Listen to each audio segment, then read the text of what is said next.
We'll now go to the Stagehands Union's news conference. We'll join it live. Church of the theatrical community. We didn't think another place would be appropriate. This is a home to all in the theater community, and we thank Father Baker for allowing us to do this. I think it's for everybody in this country the appropriate thing also to pay tribute. It's Veterans Day, and our veterans certainly should be recognized for the fight for the families of this country in all wars. And similar to they're fighting for their families, we believe Local One is fighting for our families just as well. And we thank them, and we thank you. I want to recognize the other unions here. I want to recognize the press, because we have not seen you that often, and we've taken the fact that we have made a point of not bargaining in the press. We believe it's inappropriate. We believe that amongst ourselves that we can come up with a deal that's honorable, and we believe that that time has passed, and it's necessary to defend ourselves in the press because we are being attacked. We are not going to go tit for tat in the press. We are not going to be on there every single day because we just believe it's a burden to the public. We're trying to make a deal amongst ourselves. We have a relationship with theater owners and producers. While strained now, we still believe that after there's a deal, and there will be a deal, that relationship will have to carry on.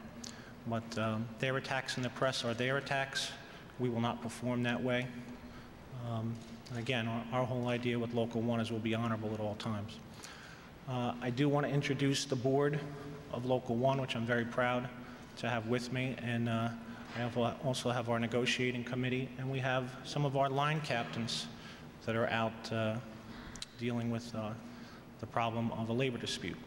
I also do want to recognize, and I'd ask if they would be kind enough to join me, the Executive Director of Actors Equity, John Conley, and Recording Vice President of Local 802, the Musicians Union, Bill Dennison.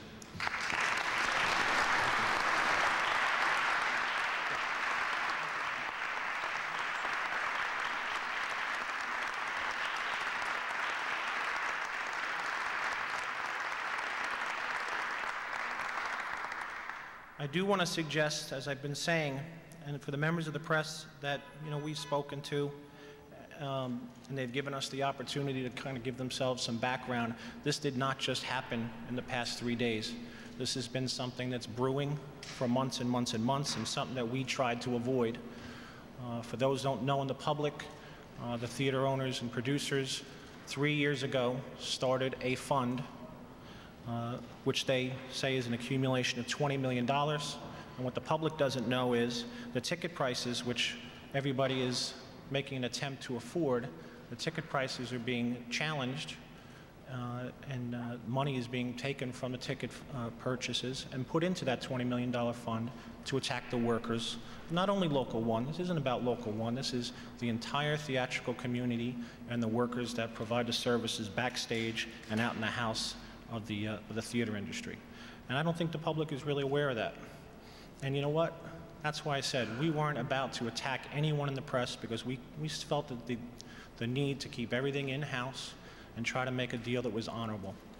The leaflet that we proudly supply to the public, and you know what? I cannot thank the actors, the actresses, the musicians, the hair and makeup, the treasurers, the ushers, all the other supporting unions around the industry, because you know what? This isn't just about Local One. A lot of people are out of work, and we understand that. And when we wrote this leaflet, it was basically to summarize, the basic idea, all the little things within the contract negotiations that they've supplied as attacking. A lot of that stuff you're not going to understand, and I'll be more than happy to openly and honestly answer questions of the press when we get to that time. So if you'd allow me for our leaflet, and this is absolutely truthful. We are Local One, the stagehands who work behind the scenes for all the shows on Broadway. We truly regret that there is no show. Theater owners and producers are demanding a 38% cut in our jobs and wages. They have built a $20 million fund to be used against us from the sale of theater tickets to the public. Broadway is a $1 billion a year industry and has never been more profitable than now. Cuts in our jobs and wages will never result in a cut in ticket prices to benefit the public.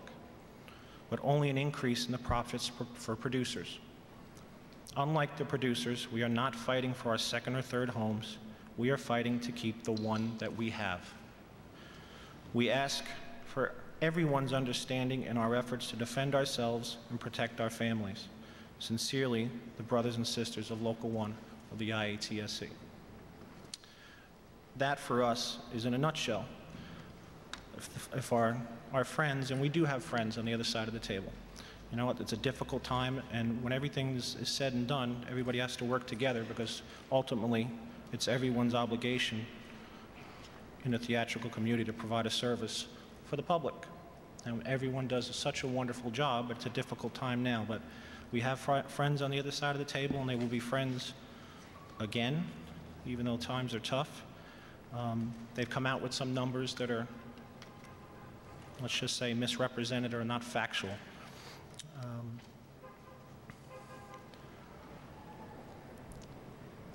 The best I can say is Local One, for months and months and months, has tried to make a deal. We even worked when we were implemented on. I asked everyone, be patient. These folks are implementing because they want to provoke us to the street. It was their biggest idea that they wanted public support. And the best public support is that we would strike rather than them lock us out. When everyone saw in the press about the lockout and the lockout and the lockout, and they threatened us and challenged us, and the word feather bedding, and the word, you know, all the different words which you won't understand, but they summarize, it is just, you know, it just absolutely lacks factual information. At this time, I would be more than happy to answer any questions, but let me ask our friends from Actors Equity and 802 if they want to comment, and then I'll be more than happy to go to questions and answer anything that we have.